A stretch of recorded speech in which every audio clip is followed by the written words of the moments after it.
So today we're going to be talking about Bad Lucio, who actually got rank 2 on the ladder for a little while, so yeah, I think that's something that we should probably keep in mind when we're looking at this guy's gameplay. And one thing I'm going to say about him is that he plays a lot more defensively than most Lucios. He doesn't really go in by himself way too much. He'll engage and then wait for his team and then re-engage, and that's kind of how his gameplay works. But obviously it's very consistent and it can help you climb if you do something like this, and if you just overall play a very safe, consistent, smart Lucio, compared to really aggressive, outplay Lucios that while they can do good, in a lot of cases it's going to be kind of hard for you in games because, you might be the person that's throwing at times, but I don't feel like Bad Lucio really ever throws during this entire game.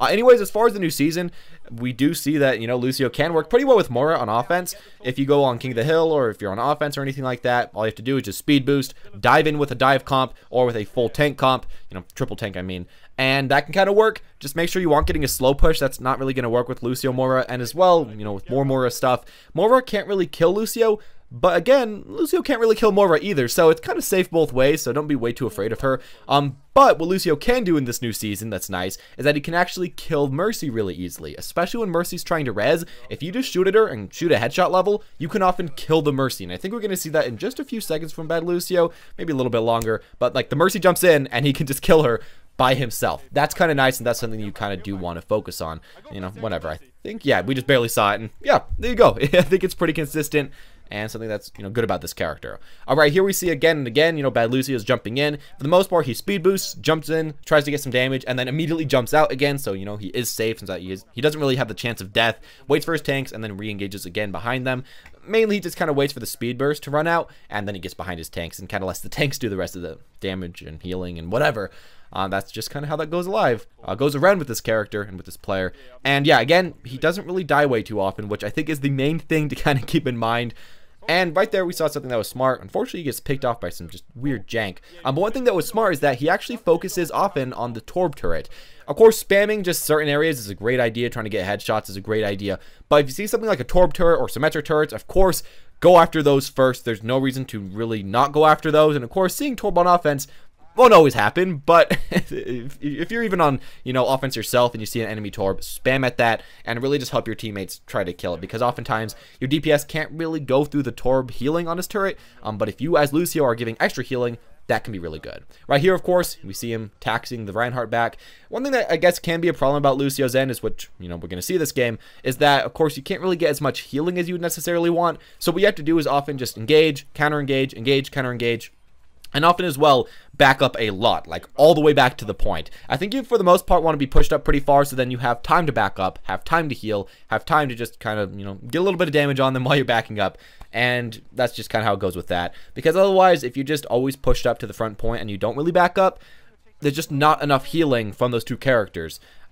So I guess you should just keep that in mind as well. And you should also keep in mind that, you aren't really playing this character to get that consistent healing. You're going for a lot of just engages, counter engages, and especially when you're playing with someone like a Zenyatta, you can actually coordinate with him to just get picks and then wait out for a lot of the time of the enemy that has to wait up for, of course, pushing up on the offense.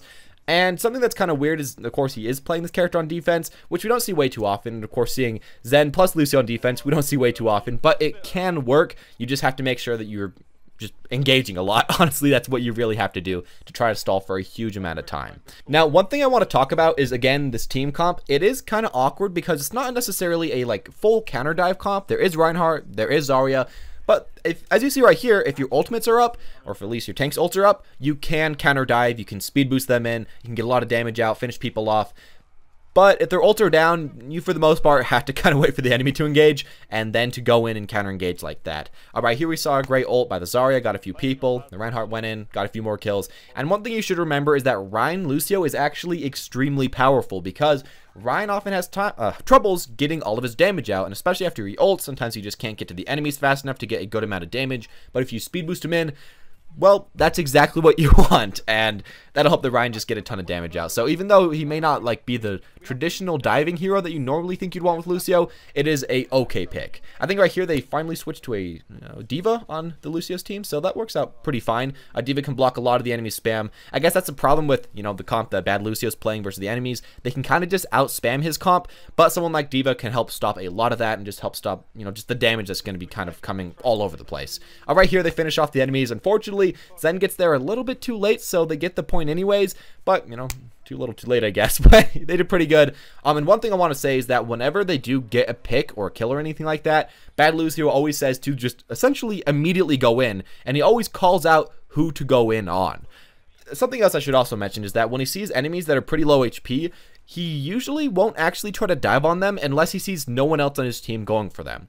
For the most part, he just kind of waits back, helps his teammates get close to the enemies, and lets them take the risk instead of himself, and of course supply some supporting fire, some supporting damage, and supporting speed boost. And again, he just makes sure that he, for the most part, is going to be safe and not really going to have to wait. I guess not really have to worry way too much about himself. He can focus a little bit more on his teammates. All right, here we see him, of course, going in. Again, walks back a little bit, so then he can take some pressure, but then go back. One thing that you should kind of also keep in mind is that if you are playing Lucio, if you're the first one to go in and then you back off, a lot of people will try to waste all of their burst on you to try to get a lucky pick on you. And while they can sometimes, as we saw at the very beginning of the game with, Reinhardt getting a fire strike, for the most part, you probably won't die, especially if you're jumping all over the place and walls and everything. And then your team will have a lot more burst than the enemies to spam on the enemy tanks.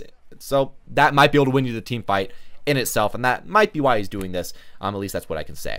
Now, in this fight, of course, he coordinates with a Zen. Zen's going to ult first, so they go for that. Of course, if the enemies have a lot of burst, make sure the Lucio ults first if they're in something like a Graviton. But if they have a lot of just consistent DPS, make sure the Zenyatta ults first to block all of that. And then right after the Transcendence was used, BADLUCIO immediately uses his ultimate, and it's actually right before the Transcendence ends. And there's a reason for that. It's because when you combo them like that, it makes it that your teams can't really be bursted. They can go in, and as well, it makes it that they don't have a few seconds where they aren't getting healing or where they aren't getting shields or anything like that, where they might have, just gotten bursted by something or died somehow.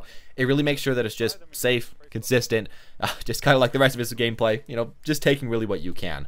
Right there, Junkrat gets a nice pick. Again, he's just pushing up, and his teammates are doing pretty good right here. They're getting out a ton of damage. The D.Va's just diving in, and he realizes himself, I can go in right here, get some damage, almost picks that guy off, but then backs off when his cooldowns are down. Again, plays with his cooldowns and doesn't really try to overextend, and they finish off the point and does pretty well for them. After that, we see right here, of course, playing on the offense. Personally, I feel like right now Lucio is quite a bit better on offense, especially if you have like a Winston or a D.Va or something like that. At the beginning of this right here, he goes for the high ground. That's something you should always try to go for if there is high ground, to either push the enemies off of it, because Lucio can't really do much against high ground. What he can do is, get the enemies off of it. Or as well, I guess you can just spam at the enemies on high ground, which is exactly what he did. Spammed at that soldier, and that worked out pretty well for them. I'd say again, though, that it is important to try to get enemies off of high ground if you are playing a dive comp, because sometimes high ground can just completely swamp through certain dive comps. They can just keep spamming damage, your team can't get to them, and if you're the person that can get, the certain enemy off the high ground, that can just really win a team fight for you. Alright, here he's spamming damage at the Orisa shield and at the Orisa. You should always try to do that. There's no reason to just save your primary fire. Even right here, of course, he sees someone like the Zarya, decides, maybe I can kill her, maybe I can't, gets her pretty low, but I think eventually just jumps inside of here and goes after the soldier. As he's fighting the soldier, which we're going to see in, I think, a few seconds, or maybe it's the next team fight. Yeah, it's right here. As he's fighting the soldier, he's jumping around, he's trying to get high ground, he's trying to jump above him, below him, wherever he can. Unfortunately, gets picked off, but that's really all you can do. It just makes you really hard to pick compared to, well, I guess just really hard to hit as a hit scan compared to just standing right in front of him or right behind him, jumping around, using high ground. It just gives you the advantage against a lot of the DPS. And while you might not be able to kill them, you can at least stall for a lot of time and then hopefully jump away and stay safe like that. During this fight, again, I think I want to mention is that he often will go in and go out like he did on defense. It's not way too different. He'll be the first one to jump in, but also the first one to get out and then the first one to get back in from there. They stall at this point, and it works out pretty well for his team. Not way too much that's really happening right here, just finally pushing off the point. A thing that I guess is a little bit different about him as well is that after, he sees enemies by themselves, he will always make sure to call out the pick. He doesn't really always say, pick this guy. He'll just say, like, Zarya, Zarya, Zarya.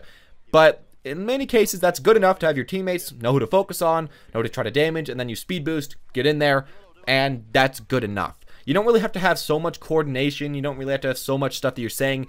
It's good to just put in the very simplest words, and people will often listen from that. Alright, here his team is pushing up pretty good. They have quite a bit of picks, and as you see, BADLUCIO is one of the only ones on the cart, and that's just kind of how he plays on offense. I know that you could technically just completely go ham and go after people and try to spawn camp them, and while that might be the good choice in said situations, unless a lot of your teammates are actually following up and listening to you, or unless you at least super highly trust your teammates, it's not always the best idea.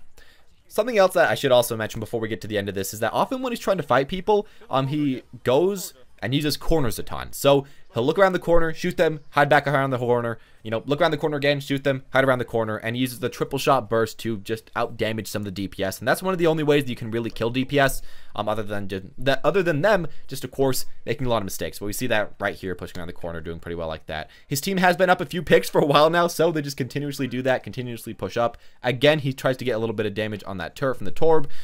He does actually wait a little bit, though, so that he can get the cart healing plus his own healing. That's a thing that you might want to be able to do. And I guess some final stuff that they're trying to do right here is, of course, just, you know, push up. And what he usually does is not overextend for headshots and not overextend for picks. And I know that it's usually fun to try to do that. Like right here, he could have gone with the Winston and tried to get someone like there. But if you're just, you know, on the cart, pushing it up, helping people initially get the dive on, and then, again, waiting back in the backline pretty far, protecting other support, protecting your healers, that can win you the game in itself, and obviously in most cases is winning it for him because he is one of the highest ranked players in the entire game. Now I know sometimes you might want to go a little bit more offensive, and that is completely fine, but just do know that playing a more defensive Lucio does come with some benefits and can in itself win you some games. Anyways, as always, guys, thank you all for watching. Hope you enjoyed. If you guys did enjoy, make sure to leave a like and comment down below what Lucio tips you personally have used to do good in the past and hope to do good in the future with. Anyways, as always, guys, thank you all for watching and have a wonderful day.